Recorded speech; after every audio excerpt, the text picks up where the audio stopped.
Today we're looking at trig, cosec, sec, trig identities.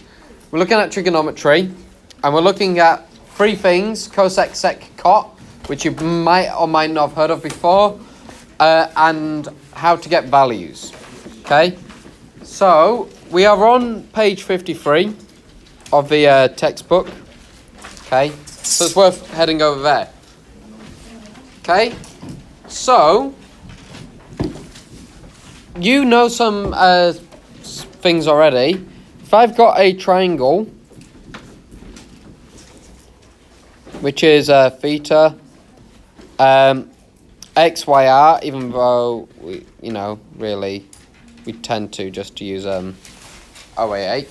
Okay, you will know that sine theta is equal to y over r, opposite over hypotenuse. Yeah. Okay, you know cos theta is equal to x over r, adjacent over hypotenuse, and you know tan theta is equal to opposite y over adjacent x. You know those identities, right?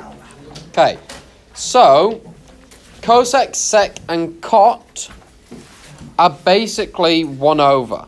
So cosec theta is equal to 1 over sine theta, which means that I can write cosec theta is equal to r over y. Okay, sec theta is 1 over cos theta, which is sec theta is equal to r over x. And the last one is cot theta is equal to 1 over tan theta, which is cot theta is equal to x over y. Okay, that is kind of important from the standpoint of exact values. So if you remember, you had some exact values last year, root 3 over 2, half, those ones. Okay, for the sec, cosec, and cot versions of those, it's just the flipped fraction. Okay. So that's kind of why that's coming up. Okay. And you also knew that tan theta last year was sine over cos theta, sine theta over cos theta. Ooh, that's a weird dot for that. So cot theta is cos theta over sine theta. Okay. That's helpful for some identities later on. Okay. So there's some identities for you. Cool. All right. I always used to get confused about this when I was a student, because the one that looks like it should go with cos goes with sine, and the one that looks like it should go with sine goes with cos. And I do remember at one point it being explained to me and me going, oh, that makes sense now. But I can't remember that off the top of my head right this second, so we're not going to worry about it. Okay. Cool. Any questions about those things that I've just said there? We're all good with that? We're all good? All right. Okay. Or maybe that's the following identities can be found from this triangle.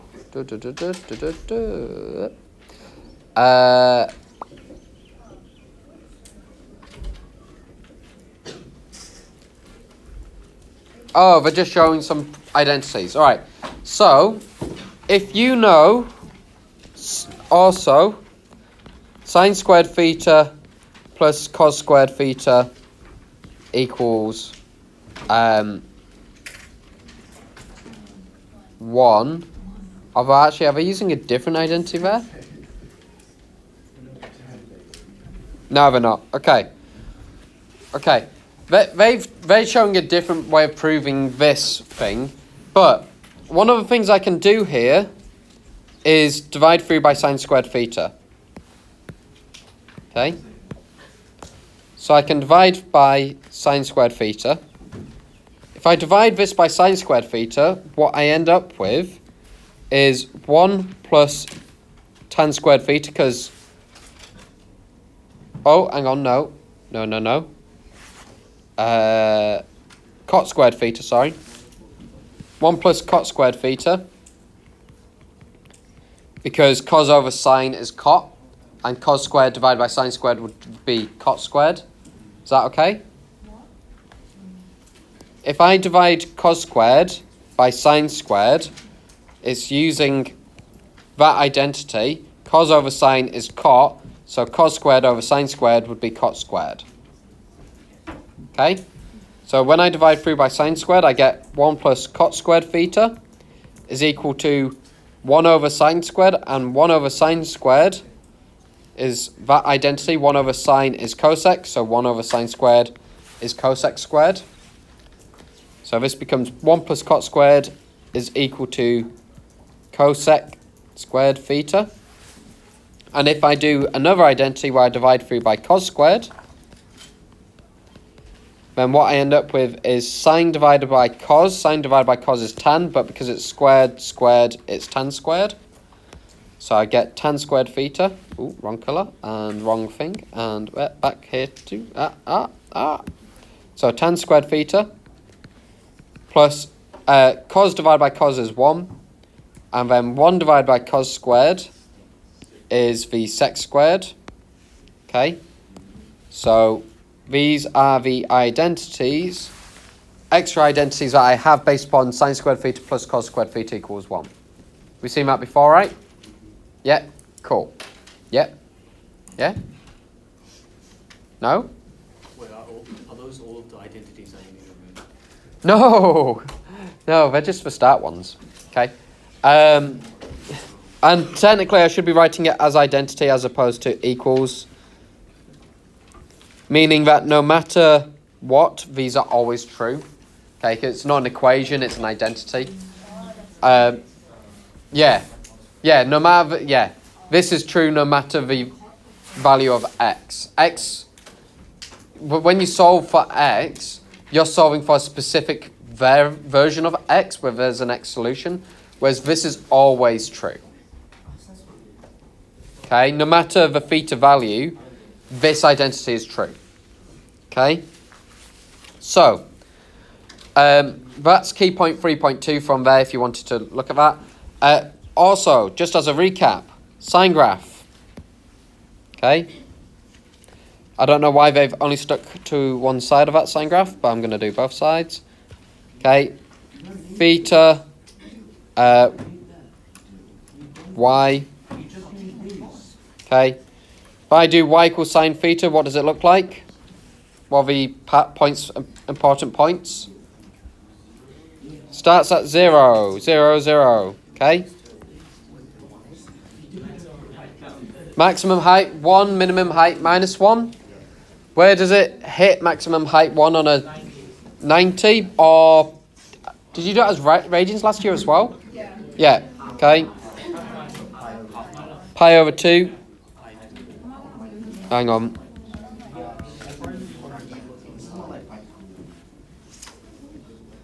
Okay. Then it goes back down to 0 at 180. Or pi. Okay. Goes to -1 at 270, yep. 3 pi over 2. And then back to 0 at 360. Which is 2 pi. Okay.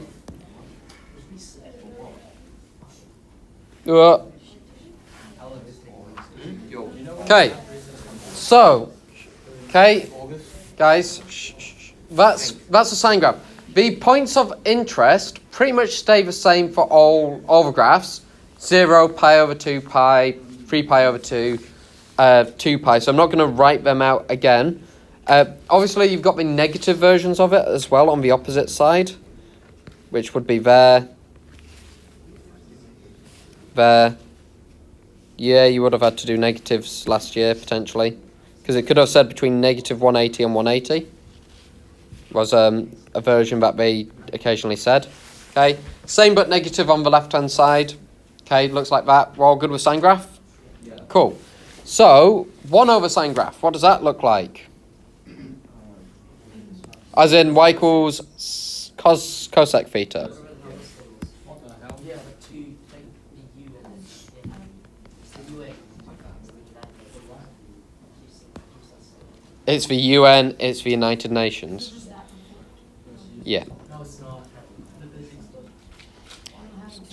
So, I'm bringing the sine theta down so that we can think about it, because cosec is defined as 1 divided by sine theta.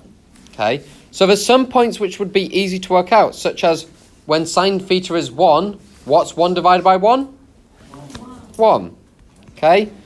Well, it's 1 divided by negative 1.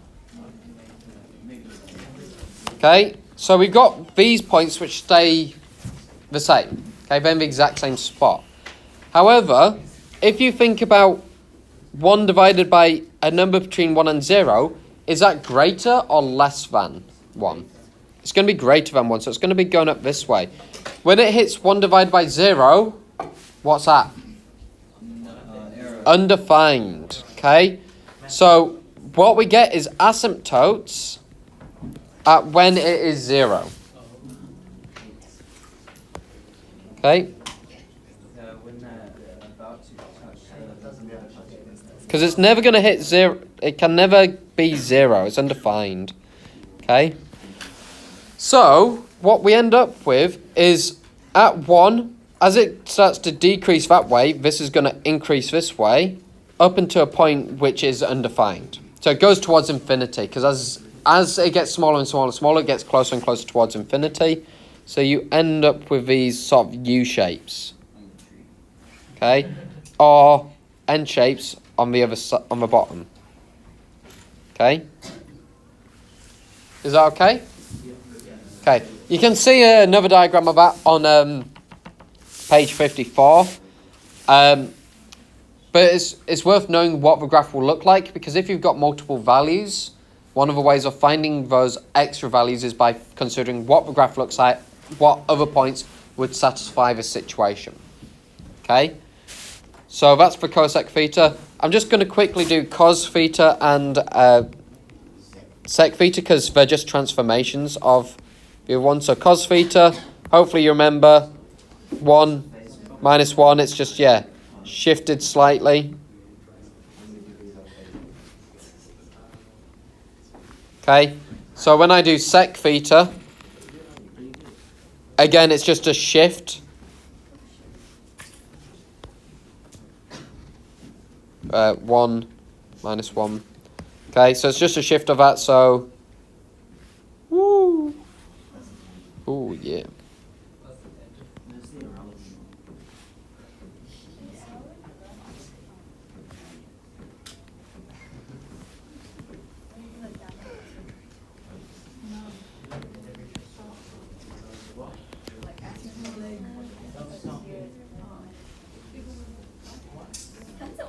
Okay, is that okay? It's just the other, again, you can see it on page 55. Tan theta, you've seen tan theta before. Tan theta is that stupid one, which looks like none of the others.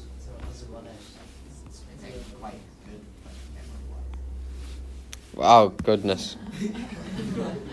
Alright. Okay. Tan theta in itself has asymptotes. Okay. Kind of looks like that. Again, the important points are at the 90, the 180, the 270, and the 360. And should have gone through 0 there. Okay. So the 1 over, again, you can consider it. I don't remember what sec, cosec, and cot theta graphs look like. I remember what sine, cos, and tan look like, and work it out, basically. Because there's only a limit to like how much of I really want to remember about maths. Okay? So, again, consider the important points. Where is it going to be undefined? Because I'm going to be dividing by 0. Well, it's undefined here, there, there, there. So I've got these asymptotes at these points on my graph. Okay, at the 360, the 180, the 0. Every 180 degrees, I've got an asymptote. Okay? Where it is going to be 0 on my graph. Can it be 0? Yes, it can. Okay, when it starts to get towards 0 is where the tan graph starts to get towards infinity. Okay, because as 1 divided by tan theta, as tan theta approaches infinity, 1 divided by tan theta approaches 0. Okay, because 1 divided by a massive number is going to get smaller and smaller and smaller until it's 0. I think it's kind of confusing because technically I think it would never actually reach 0, and actually the point here at 90 degrees wouldn't exist. Okay, every point before and every point after that 90 degree point would exist, but that exact point at 90 degrees shouldn't exist because there's an asymptote in tan theta, which means there's no value defined in tan theta, so there can be no value defined in 1 over tan theta. But for the purpose of drawing a graph, it exists. Okay, but technically I think there's a little break. Before this line is a positive value, so I'm dividing by a positive value, so it's decreasing. After the line, I'm dividing by a negative value, so it's that way. So it's basically like a slightly flipped tan graph with not the exact same shape, but very similar shape, and shifted. So it's like a reflection shifted, but not quite the exact same shape. I think it's got a slightly different curve to it, I think. Okay? So that's cot theta. Cool? Alright, so they've used a cast diagram here for their version of this, but I hate cast. Really hate cast. I've never used cast. I don't like cast. So we're going to find the exact value of cosec 240 degrees. Okay? So the way to do that is to treat it as 1 over sine 240 degrees. Okay? In my head, I'm going, well, what does a sine graph look like? Oh, it looks like that. Sine 240 is just before the 270. It's around here. Okay? Which would be the same as the value there, which is at negative 60. Okay, because it's 60 above that point, so it's going to be 60 below that point. Okay. I personally know as well that that is the negative version of sine 60. Okay, because sine and cosine graphs have rotational symmetry. Sine graph is rotational around 0, 0. Cos would be rotational around 90 degrees, theoretically, because there's multiple points where there's a rotational symmetry because it's infinite in direction. So, but everyone okay with what I've done so far? So I would consider this as 1 over negative sine 60 degrees. Okay? You would have learnt last year what sine 60 was. Okay? Without using a calculator. Root 3 over 2. Sine 60 is root 3 over 2. So, this is 1 over minus root 3 over 2. Which means because it's 1 divided, I can actually just flip this fraction to be 2 over root 3. And then the minus, because I'm dividing by negative there. Okay? So, the other thing to now just recap is our identity graphs. Triangles. So 60 degrees. The hypotenuse was 2. This side was 1. That side was root 3. That's 30 degrees. Yeah? Is that okay? Is that right? I think it's right. Okay. Any questions about that? No? What's the other graph? Triangle, sorry? 45. Yeah. 1, 1, root 2. Okay. So these are our two triangles. So sine 60 equals root 3 over 2. Sine 30 equals a half.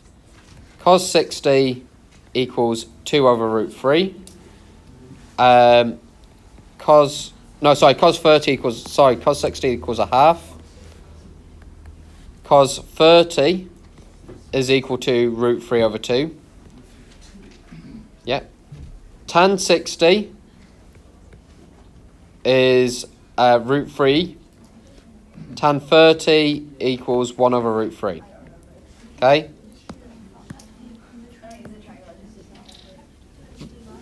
Yeah, you did it last year. So it's considered assumed knowledge. Right. You remember all of that. What? So you need to remember all of I don't, again, right, so this is a thing about these sort of things. I do not remember the sec, cosec, cot graphs. I also do not remember the identities. All I remember is that triangle. Okay, and from that triangle, it's just sine theta equals opposite over hypotenuse, cos theta equals adjacent over hypotenuse, tan theta equals opposite over adjacent. SOHCAHTOA. Okay? So as long as you remember SOHCAHTOA and what this triangle looks like, which by the way, you know, it's taken from an equilateral triangle. 2, 2, 2. 60 degree, 60 degree, 60 degree. And all we did was cut it down in half and said, well, that makes this side 1. Using Pythagoras, what does this become? 2 squared minus 1 squared is 3. Square root that, root 3. So that angle is 30 degrees. Okay, so it's an equilateral triangle with a 2, 2, 2 side. Sometimes you see it written as an equilateral triangle with a 1, 1, 1 side. And their ratios are slightly different, but it's still root 3 over 2 and that sort of thing. Okay? Okay, and then the 45 one is just Pythagoras 1, 1. 45 degrees, isosceles triangle, that side's root 2. So I would say don't memorize these identities, learn the triangle. And just remember SOHCAHTOA. Hopefully you don't forget SOHCAHTOA. Right, so moving on. Okay, let's have a hard question because I feel like I've talked a lot, but I've not really done any questions so far. So, sec squared x minus tan x minus 3 equals 0. 0 degrees less than equal to x less than equal to 360 degrees. Okay, so, guys. Okay. Sec squared x minus tan x minus 3. Immediately looking at this question, what does it kind of remind you of? Quadratic. You've got a squared, you've got a non-squared, and you've got a value thrown on the end. Alright, so, guys, we need a way of writing this quadratic in a form which only involves one of the trig functions. Either tan, sine, cos, cot, sec, or cosec. Okay? So we need to get rid of one of these. So this is now where we use the two identities that we discussed earlier. We have these new identities here. So sec squared theta is equal to tan squared theta plus 1. So I can replace... Oh, guys. Shh. Guys. Boys. I can replace sec squared x with my tan squared x plus 1. So this is going to become tan squared x plus 1 minus tan x minus 3 equals 0, which means that tan squared x minus tan x minus 2 is equal to 0. Okay, I can go straight into writing this as a quadratic, or I can say that u is equal to tan x, so that this becomes u squared minus u minus 2. If that makes it easier for your handling of this, I personally prefer substitution and then putting it back in. I know in the textbook they've just gone straight to tan x, but, you know, it's up to you. So I would say that this is u minus 2, u plus 1 equals 0.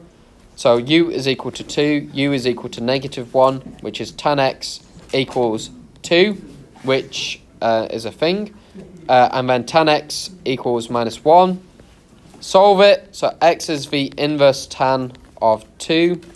x is the inverse tan of minus 1. So x, we get our value 63.4 when we do that. And for the other one, we get minus 45 degrees. Okay. Then we've converted it to a tan x. Okay, so we're considering the tan x graph. So just a quick sketch of a tan x graph. Okay, because we're going from 0 to 360. So I need one more of these. Whoop. And I can get rid of that. So, way. Okay. So 0, 90, 180, 270, and 360. Okay. When does x equal minus 45 degrees is here. That's that solution, which was minus 1. When else does it equal minus 1? So I just read across at that point there, so at 135 degrees. Okay. When else does it equal minus 1? It would equal minus 1 between 270 and 360 here at 315 degrees. Okay. Is that okay for those two values? Yeah. So that's not a solution because it's not in my range of 0 to 360. So x is equal to 135 degrees, 315 degrees. Okay.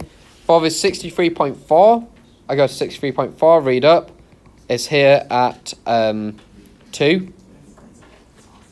Okay.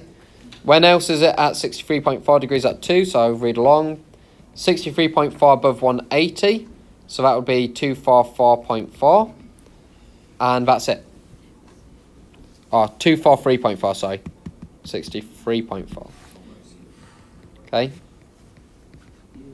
So my other solution is x equals 243.4 degrees. So those are my 4 solutions. Is that okay? Cool. That was what I just did quickly at the end there. Assumed knowledge. Did it last year. Okay. The only thing new here was the sec squared x being tan squared x plus 1. Okay. But there's lots of hard questions for you to have a go at. There's about 20 minutes, 25 minutes left, so do them.